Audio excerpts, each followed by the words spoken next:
hoje nosso assunto aqui no podcast é o Hospital Regional em Sinop, e é por isso que nós convidamos para vir aqui o diretor regional, Jean Carlos Alencar da Silva. Jean, quanto tempo já na direção do hospital? Pois é, primeiramente, cumprimentar você, Dani, cumprimentar toda a diretoria da CDL e agradecer pelo espaço da gente poder estar vindo aqui falar um pouquinho sobre o nosso trabalho, apresentar o Hospital Regional para a sociedade.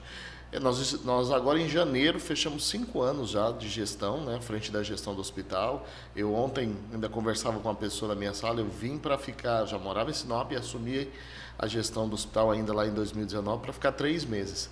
E aí a gente foi ficando e a gente já está caminhando para os 5 anos e meio quase aí de gestão. É desafiador, né? Não é fácil. Mas as conquistas, cada degrau que a gente consegue subir, isso nos motiva e faz a gente esquecer todo aquele sofrimento e nos motiva para o próximo desafio. Então vale a pena. E assim, percebe-se a diferença, né? Quem já está há muito tempo aqui na cidade, Sim. De como era anos atrás e realmente como está agora.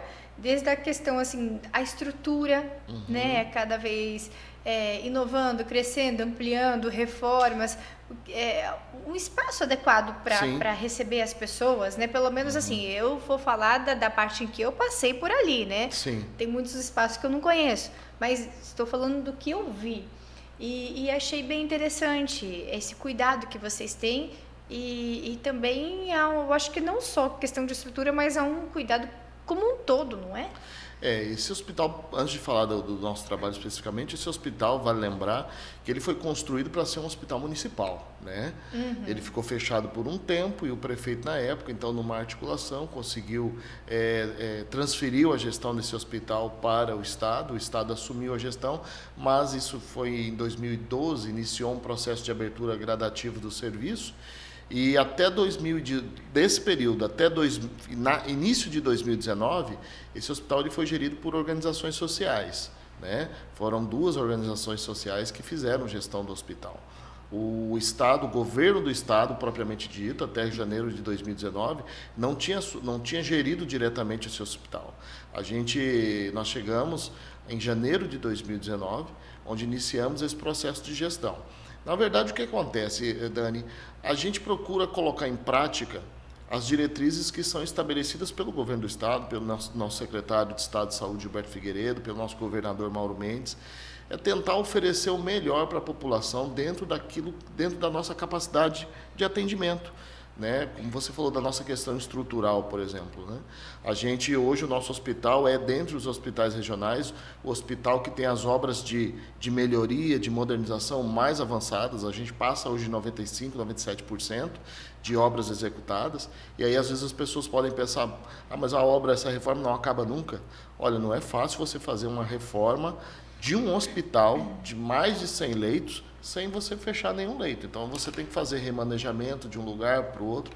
Até hoje, a gente não precisou, como eu falei, a gente já está quase 100% de obra executada e nós não precisamos, até aqui, fechar nenhum leito para poder fazer qualquer reforma.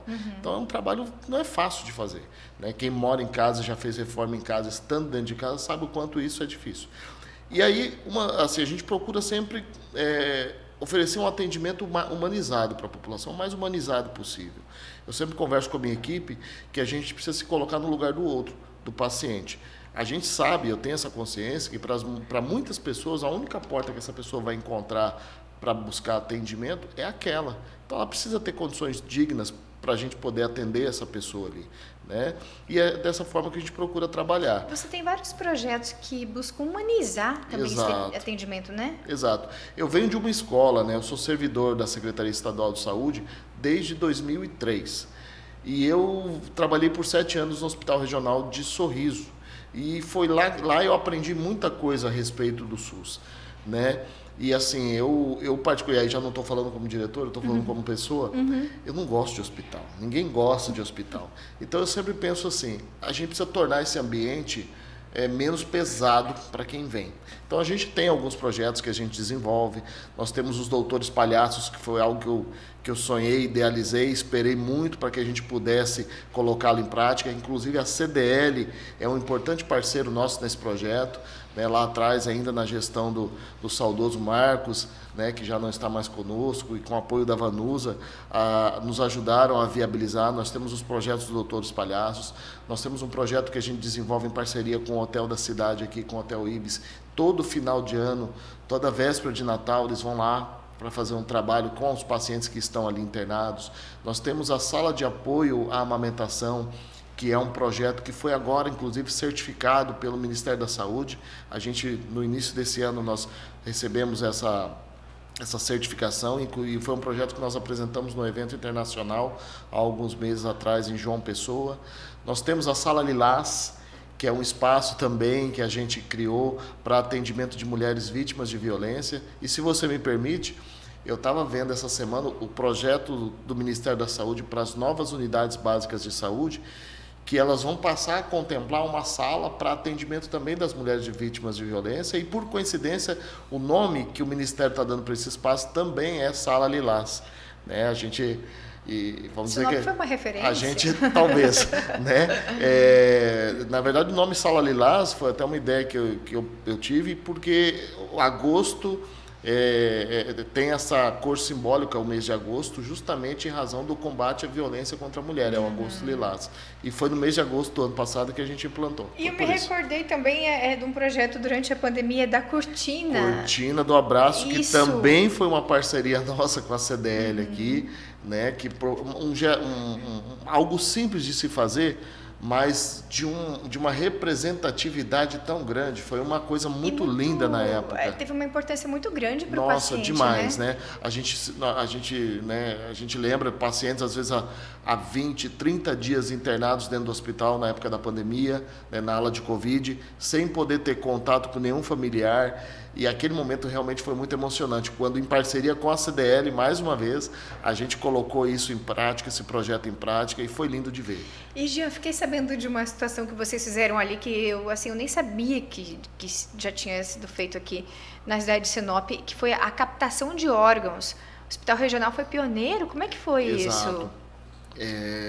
Hospital Regional, há um pouco mais de 30 dias atrás, nós realizamos a primeira captação de órgãos, né? E agora, nesse último sábado, a gente conseguiu realizar a segunda. Esse processo todo... Primeira vez em Sinop que foi feito? Foi. Em Pioneiro, em Sinop, nós somos os pioneiros, né, nesse processo. A gente iniciou esse projeto ainda no final e início do ano passado, quando a nossa equipe foi capacitada pela Secretaria Estadual de Saúde. Então, é todo um processo, não é por acaso. Os profissionais médicos, enfermeiros, psicólogos passaram por um processo de capacitação. Nós implantamos uma comissão dentro da unidade hospitalar para que passasse a desenvolver esse trabalho. E esse trabalho já vinha ocorrendo há algum tempo, né? Nós identificávamos potenciais doadores, né? Pacientes que estavam internados na UTI, já caminhando ou já num quadro de morte encefálica. Então, a equipe abre o protocolo de acordo com parâmetros técnicos já estabelecidos pela central de transplante, e nem todo caso evolui necessariamente para a captação, né? Tem casos que você inicia o processo, mas a gente não consegue chegar ao momento da captação de órgãos. E a gente teve essa felicidade de conseguir realizar essa captação, e eu sempre gosto de destacar, Dani, o gesto que essas famílias têm tido, né? As duas famílias que consentiram, porque assim é um momento de dor, né? Nos dois casos, mães perderam seus filhos, né? Então, no momento de dor, você ter esse nível de sensibilidade, de pensar no outro e querer ajudar o outro. Então, a gente precisa realmente engrandecer esse gesto e também destacar o comprometimento que a nossa equipe tem tido com esta causa dentro do hospital, né? E isso tem uma parceria talvez com outro lugar? Como é que funciona? Porque Sim. Sai daqui e vai para algum lugar. Isso. Como é que é esse processo? Existe no Mato Grosso a Central Estadual de Transplantes. E existe também a Central Nacional de Transplantes. Toda captação, quando ela ocorre porque há uma triangulação, né? As centrais estadual, e nacional, junto com a unidade hospitalar. Então, quando a gente abre o protocolo de morte encefálica, a gente já estabelece um canal de comunicação com a central estadual, que já passa a monitorar esses casos. Exames são feitos, como eu disse, tem um protocolo que se segue. Chega um momento onde dentro desse protocolo, que eu não quero adentrar em detalhes porque são questões muito técnicas, né? Então, assim, chega um momento que os órgãos, eles são ofertados, então, o paciente tendo passado por todas as etapas, tendo tido consentimento formal da família. E aí a gente precisa, é um momento muito delicado, onde a gente precisa ter o cuidado de saber abordar e como abordar essa família para levar essa sugestão. A central estadual, ela oferta para a central nacional os órgãos do doador, entendeu? E a central nacional, de acordo com o histórico do paciente, de acordo com os resultados dos exames laboratoriais que foram apresentados, de acordo também considerando, muitas vezes, a vontade da família, porque às vezes a família, você sabe, por exemplo, que a pele, o tecido, né, ele é passivo de doação, é um órgão, mas às vezes a família não quer, ou não quer doar as córneas, então a gente considera isso também. E a Central Nacional é que diz, e aí ela cruza os dados com a necessidade, né? Enfim, e ela faz esse cruzamento, encontra possíveis receptadores para esses órgãos e aí ela diz para a central estadual, olha, nós vamos, confirma a captação e diz, nós vamos buscar os órgãos tais e tais. E aí a captação ela é feita, nos dois casos, nós recebemos aqui uma equipe vinda de Cuiabá e uma outra equipe vindo de Brasília. Na primeira captação, nós captamos aqui fígado e rins, os dois, e nessa segunda, que ocorreu no último sábado agora, foi feita captação de fígado, rins, coração e córneas, o que beneficiou somente nessa segunda captação 6 pessoas, Brasil afora. Interessante. E, Jean, hoje, para a gente conhecer um pouquinho mais o trabalho que é realizado ali no hospital regional, quais são os serviços que vocês têm à disposição? Hoje o Hospital Regional oferta 16 serviços. Tá? Eu tenho aqui uma colinha, eu vou te passar. Né? A gente atende na especialidade de anestesiologia, cardiologia, cirurgia geral, UTI adulto, UTI pediátrica, UCI, que é a unidade de cuidados intermediários em pediatria, que é como se fosse uma UTI, mas é para aquele paciente que não precisa mais do suporte ventilatório. Né? Então ele já pode, a gente já consegue abrir uma vaga na UTI pediátrica para trazer uma próxima criança. Infectologia, nefrologia, neurocirurgia, neurologia, ortopedia, oftalmologia, radiologia, urologia, cirurgia vascular, cuidados paliativos e a nossa porta de urgência e emergência, que embora seja uma porta, mas a gente só recebe pacientes regulados. A gente tem hoje, Dani, um total de 129 leitos dentro do hospital, distribuídos em todas essas especialidades que eu te passei aqui. E hoje essa estrutura ela é suficiente para atender? Olha, hoje a gente tem uma capacidade técnica instalada para fazer até muito mais do que aquilo que a gente faz. Eu costumo dizer, eu tenho batido muito nessa tecla, que a nossa estrutura física ela ficou pequena para o porte que o hospital ganhou ao longo dos últimos anos. Hoje, pela estrutura instalada que nós temos em termos de equipamentos, de número de salas cirúrgicas, a gente conseguiria trabalhar muito bem aí com mais 40 leitos cirúrgicos, né? Para poder atender tanto a necessidade que há, quanto o potencial dessa estrutura que nós temos. Para você ter uma ideia, a gente recebeu agora, a questão de 30 dias atrás, um aparelho, um microscópio cirúrgico que esse hospital nunca teve. Um investimento de quase 2 milhões de reais nesse aparelho, que possibilitou uma virada de chave na realização de procedimentos de neurocirurgia. Porque antes, um determinado perfil de pacientes que nós tínhamos que regular, cirurgias cerebrais que demandavam o uso de microscópio, nós não fazíamos aqui e agora passamos a fazer. Então, só nisso aí já é algo extremamente impactante. Quando a gente fala, o hospital ele é regional. Sim. Dá para você ter uma abrangência de talvez não sei quantos municípios ou quantas pessoas... Como é que vocês conseguem calcular quantidade que chega até aqui? O hospital hoje ele é macro-regional. Esse hospital, até pouco tempo atrás, ele era referência em média e alta complexidade, né? Esse é o nosso perfil, um hospital basicamente de trauma, hospital geral, referência em média e alta complexidade, e até pouco tempo atrás nós éramos referência dentro de uma micro-região de saúde, que é o que nós chamamos de região de saúde do Vale do Telespires. O estado todo é dividido em regiões de saúde.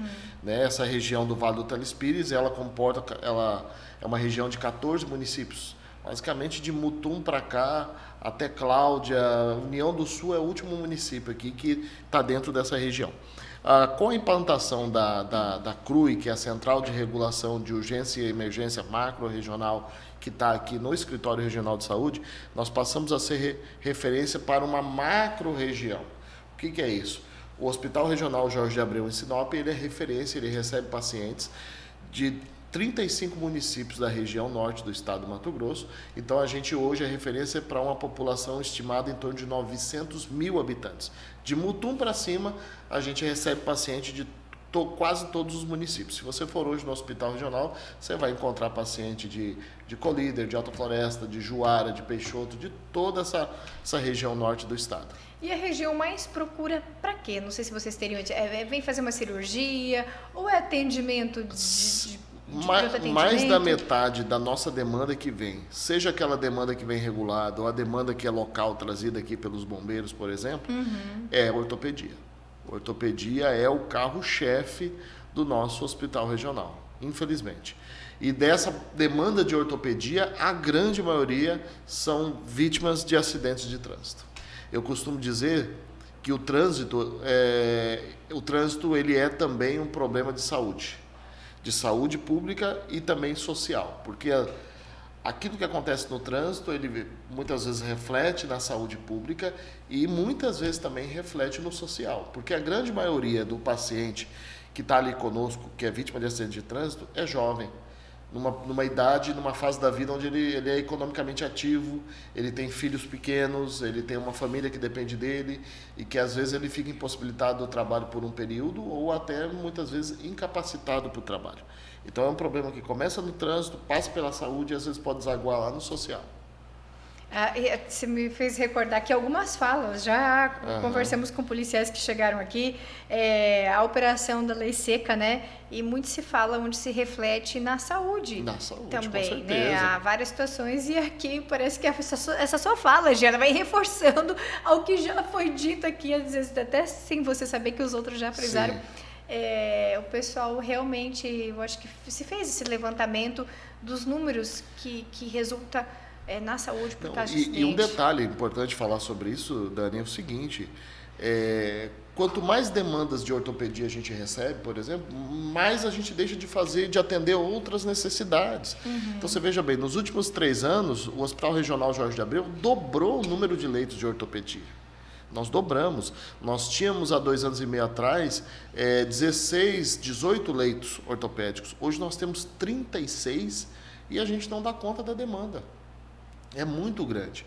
Então, às vezes, a gente se sente até impotente, parece que você está enxugando gelo, porque você não consegue resolver o problema.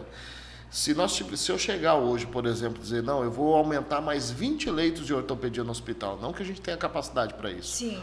Primeiro que eu vou ter que tirar de algum outro serviço. Segundo, se eu disponibilizar hoje mais 20 novos leitos de ortopedia, eu garanto para você que em menos de 24 horas o cenário vai estar igualzinho está agora.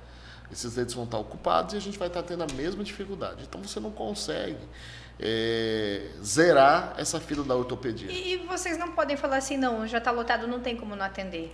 Não, porque tem um perfil de pacientes, assim, tem um paciente que vem em caráter, que vem regulado. É importante, vou abrir um parênteses para dizer para você, primeiramente, como é que é o acesso ao hospital regional. Sim. A gente recebe paciente. Quando nós temos o leito vago no hospital, nós informamos a Central de Regulação de Urgência e Emergência, que ela é a gestora das vagas, não só desse, mas de todos os hospitais que são próprios do Estado ou aqueles que são contratualizados. Nós temos aqui em Sinop, por exemplo, o Hospital Santo Antônio, que é um hospital privado, mas que tem contrato com o Estado. Então, esse e outros. Então, a Central de Regulação, ela faz a gestão desses leitos. E aí, a partir de parâmetros técnicos, né, porque isso é feito por médico, ele diz quem é o paciente que vai para aquela vaga naquele hospital. Tá? Fora esse perfil de pacientes, a gente tem as consultas, né, que nós ofertamos, que só em 2023 nós ofertamos mais de 20 mil consultas ao longo de todo o ano. E nós temos os pacientes que são trazidos pelo bombeiro, vítimas de acidente de trânsito, e os pacientes que vêm trazidos das concessionárias aqui do entorno, que vêm para o hospital. É esse o perfil de pacientes que nós recebemos. E aí, quando eu recebo, voltando a falar da questão do trânsito, eu deixo de atender um outro perfil de pacientes, né? Eu não consigo atender outras demandas quando a gente foca em atender os pacientes vítimas do trânsito. E como você não tem como falar, não vamos receber, acaba sobrecarregando o atendimento? Porque então, esse paciente, por exemplo, que vem trazido pelo bombeiro, ou que vem trazido pelas concessionárias, então a gente recebe tendo vaga ou não tendo. Fora isso, tem um outro perfil de pacientes que nós chamamos de... E aí existe um protocolo técnico, um protocolo clínico que determina isso. Existe um perfil de paciente chamado paciente vaga zero, que são pacientes que, devido ao seu grau crítico, a gente tem que receber independente de ter vaga. Então, você veja bem, eu tenho 15 leitos hoje dentro da nossa estrutura de atendimento de urgência e emergência. Tá? Sendo que desses 15, 3 são leitos de estabilização. São leitos onde eu tenho que manter vago. É aquele leito que vai dar o primeiro atendimento para o paciente para depois eu transferir ele. E tem dias que esse espaço a gente chega a ter uma ocupação de 24, 30 pacientes, onde eu deveria ter 15. Entendeu? Então, esse é o cenário. E aí nós temos esse perfil de paciente que é o vaga zero, que é um paciente, por exemplo, que está infartando, que não tem como. Um idoso com uma fratura de fêmur, que pode evoluir para uma embolia pulmonar, é um paciente de perfil de vaga zero. A gente precisa trazer ele para o hospital, tendo vaga ou não. Então, tem algumas questões técnicas que nos obrigam a receber o paciente, independente de ter vaga. E hoje são quantos atendimentos? Não sei se vocês têm diário, mensal... Olha, eu posso basear você pelo número de procedimentos cirúrgicos. Sim. Nós fechamos agora, saiu hoje esse dado. Né? Como eu te disse, consultas nós ofertamos no ano passado em torno de 20 mil consultas ao longo do ano. A gente entra pela porta da nossa emergência uma média de 480 pacientes por mês. Né? Pacientes que vêm regulados. E nós fechamos agora no mês de maio, esse dado é de hoje de manhã, nós realizamos dentro do nosso centro cirúrgico 456 atendimentos cirúrgicos nesse mês de maio. E hoje o número de funcionários, a equipe médica, enfim, é suficiente? Vocês têm esses dados também? Hoje nós temos no hospital, entre contratações diretas do Estado, servidores concursados, servidores comissionados, prestadores de serviços terceirizados, algo próximo de 700 pessoas. Desses, em torno de 140, 150 são profissionais médicos. E a gente trabalha sempre com um déficit de profissional, que eu acho que é algo que é uma realidade que quase todo mundo aqui em Sinop vive. Questão da saúde, né? Porque assim, primeiro, a contratação para os profissionais da área operacional, por exemplo, profissionais de enfermagem, técnicos ou enfermeiros, como exemplo, eles são contratados no hospital por meio de um processo seletivo que é realizado pela Secretaria Estadual de Saúde. Uhum. Então, eu não consigo fazer contratação direta, eu tenho que chamar pelo processo seletivo. E, infelizmente, se eu lanço um chamamento de 10 profissionais, por exemplo, se eu conseguir efetivar 60%, 70% é muito. A gente sempre trabalha com déficit, infelizmente. E aí isso sobrecarrega as nossas equipes, né? Obviamente, porque a demanda ela só aumenta.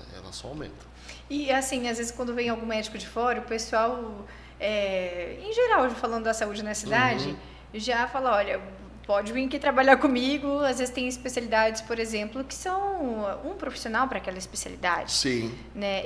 E assim, vocês sentem isso também, essa necessidade desse profissional? A gente sente, né? Sinop tem um potencial muito grande e recebe uma demanda muito. Nós temos bons serviços na área de saúde, né? Um serviço de muita qualidade, tanto no privado quanto, né, no público também, né? Já estamos falando do hospital regional. Sim. Só que tem espaço para profissionais. A gente recebe permanentemente profissionais que chegam de fora e que acabam se integrando às nossas equipes porque o serviço cresce. né? Eu me lembro mais recentemente, nós recebemos profissionais que chegaram na cidade há pouco tempo, que estão atuando conosco na área da ortopedia, que estão atuando conosco na área da cirurgia geral. Essa semana chegou na cidade um médico intensivista também. Então, Sinop é isso, né? Sinop é isso. E, Jean, aqui na cidade nós temos também um polo educacional, também. Né? E, assim, são vários cursos sendo ofertados, inclusive medicina hoje temos aqui, né? E assim, vocês conseguem também envolver esses profissionais? Então, como que funciona essa dinâmica da atividade acadêmica dentro da unidade hospitalar?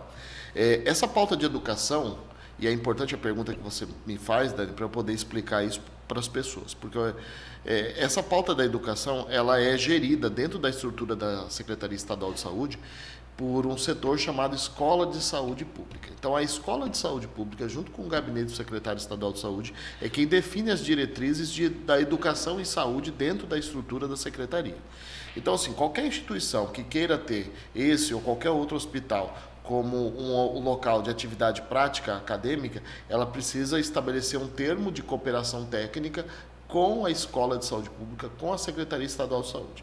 Vencida essa etapa, aí a gente recebe esse termo, aí entra a parte do hospital, que é definir o que nós temos capacidade de ofertar como área de atividade acadêmica para aquela instituição, o número de acadêmicos que nós temos, que a gente pode comportar, né? Porque a gente também precisa delimitar isso, porque a gente precisa priorizar. Nós não somos um hospital-escola, a gente precisa priorizar a assistência ao paciente, né? Então, a gente precisa considerar ter um numerador limite para isso, para fazer esse dimensionamento.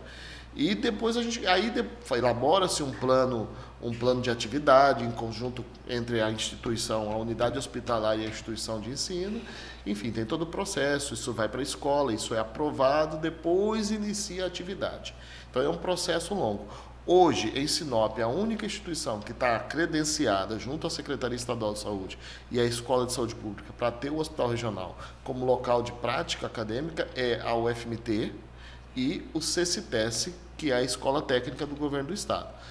Que o CCTES tem a enfermagem? Isso, o CCTES são os técnicos de enfermagem e a UFMT a gente recebe acadêmicos de enfermagem, de farmácia e de medicina. Tá? São esses que atuam conosco ali. E a gente agora também, nós estamos num projeto, já vem há uns 2 anos, eu ainda estou na expectativa se para o ano que vem a gente consegue materializar isso, que é numa parceria com a Escola de Saúde Pública, e a gente está agora tentando trazer também a UFMT, que é para começar a ter aqui no nosso hospital regional cursos de residência médica, onde nós pretendemos formar médicos especialistas. A gente está a gente tem alguns imbróglios aí legais, burocráticos, que a escola está tratando disso junto com a secretaria, que nos impedem ou nos impediram até aqui de já estar ofertando isso. Nossa ideia já está ofertando, mas a gente está trabalhando para ver se para o ano que vem a gente consegue dar mais esse salto, quer dizer, um hospital que lá em 2019, 2018 fazia 70, 80 cirurgias, num nível extremamente inferior ao que a gente faz hoje. Hoje, então, a gente está ofertando aí 400, 450 cirurgias mês, num outro nível de complexidade, e daqui a pouco até ajudando a formar, contribuindo para a formação de médicos especialistas. Médicos generalistas a gente já está contribuindo, e a gente quer mais. Você tem uma missão muito grande, né, Jean? Porque tem bastante coisa. Assim, eu acho que você liderar algo que é público, são tantas pessoas, é uma responsabilidade gigantesca quando a gente fala de saúde, são vidas ali. Então, ao mesmo tempo que você lidera pessoas, equipe, né, você também tá cuidando de famílias, das vidas que estão ali, de dores, de tanta coisa. A gente entende assim, eu acho que é uma missão. Eu vejo isso como uma missão que a gente recebeu, assim. E é uma missão não só de todos nós que estamos ali envolvidos diretamente no processo, mas que eu estendo também para as nossas famílias, né? Que acompanham o nosso dia a dia, acompanham as nossas dificuldades, às vezes sofrem junto com a gente, porque também nós temos nossos momentos de dores, né? Não é fácil, mas quando a gente consegue, como eu te disse no começo da entrevista, quando a gente consegue avançar, por exemplo, dei o exemplo para você do microscópio cirúrgico.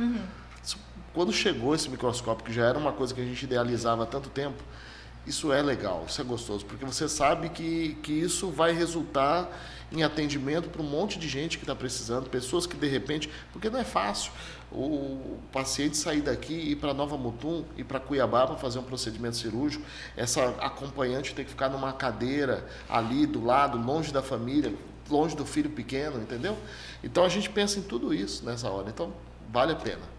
São 30 e quantos municípios que você... 35 municípios. 35 municípios. Então, quantas prefeituras que se tem ali o contato, aquela relação? Claro. Enfim, essa boa relação, esse vínculo, ele é extremamente importante para, né, com certeza.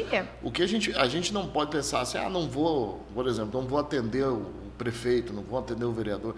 Prefeito, o vereador, o deputado estadual, federal, ele é um representante da população, ele está vindo ali, ele te procura trazendo uma demanda. É óbvio que a gente precisa seguir todo um fluxo. Sim. Mas muitas das vezes as demandas que chegam para nós, trazidas por representantes políticos, é mais no sentido de você buscar uma orientação. Você dizer, olha, o caminho para isso é esse aqui.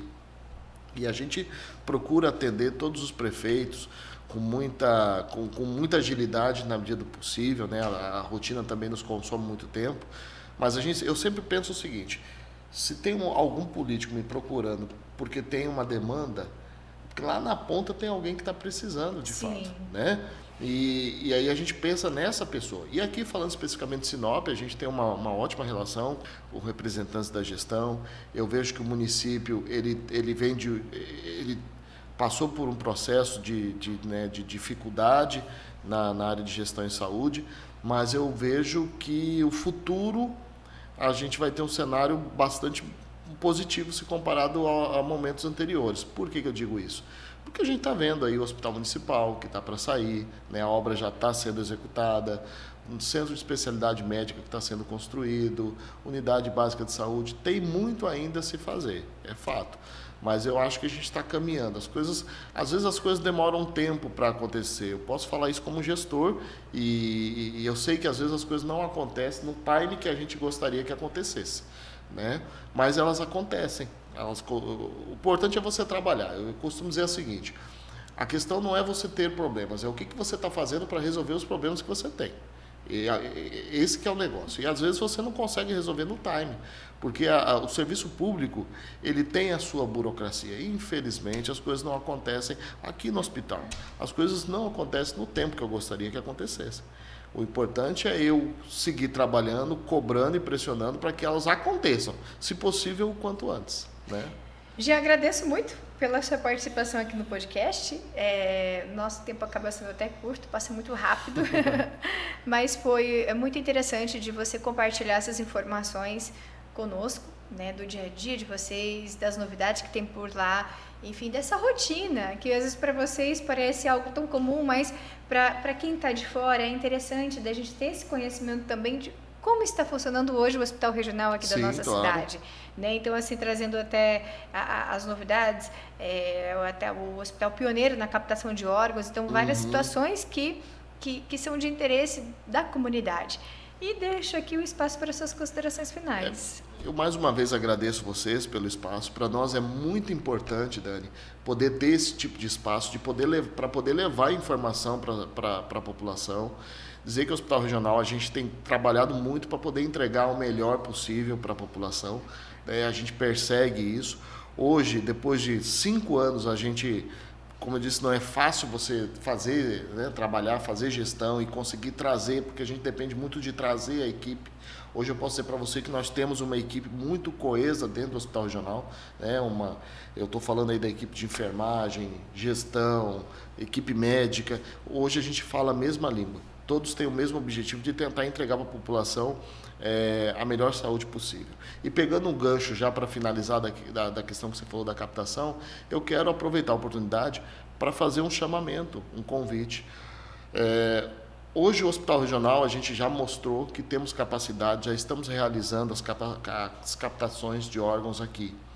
Então, se você tem interesse em ser no futuro um doador, né, caso venha, enfim, a gente sabe que uma única certeza que a gente tem na vida é que esse momento vai chegar, né? A morte um dia chega para todos. Se você tem interesse de ser um doador, diga isso para sua família, né?